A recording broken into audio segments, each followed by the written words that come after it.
আমার বার্থডে আর মাত্র 4 দিন বাকি, আর এই লাস্ট মোমেন্টে আমি এখন এসেছি বার্থডে শপিং করতে, কারণ লাস্ট কয়েকদিন ধরে আমি প্রচণ্ড বিজি ছিলাম। বিয়েবাড়ির শপিং, বিয়েবাড়িতে যাওয়া, কালকে আবার আমার শাশুড়ি মায়ের বার্থডে ছিল, আর ফাইনালি আজকে সময় হয়েছে আমার বার্থডে শপিং করতে আসার।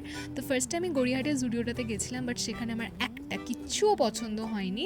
তো সেই কারণে আমরা ভাবলাম লেক মলে যাব। আর এই গরমে না আমার প্রচণ্ড ঠান্ডা কিছু খেতে ইচ্ছে করছিল, সেই কারণে আমরা তিনজনে তিনটে লাস্সি নিয়ে নিয়েছিলাম। অ্যান্ড কোইন্সিডেন্টলি আমাদের লাস্সির স্ট্রগুলো একদম জেন্ডার ওয়াইজ হয়েছিল, অ্যান্ড আমরা সেটাই ওখানে আলোচনা করছিলাম।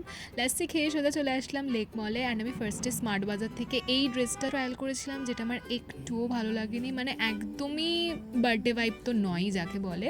তো তারপর আমি বাধ্য হয়ে গেলাম জুডিওতে, অ্যান্ড হোপফুলি এখানে আমার তাও কিছু ড্রেস পছন্দ হয়েছিল।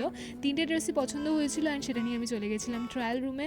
অ্যান্ড তিনটে ড্রেসেই আমাকে খুবই খুবই খুবই প্রিটি লাগছিল। তবে মায়ের সাথে ফাইনালাইজ করে আমি একটা বার্থডে ড্রেসই পিক করেছিলাম।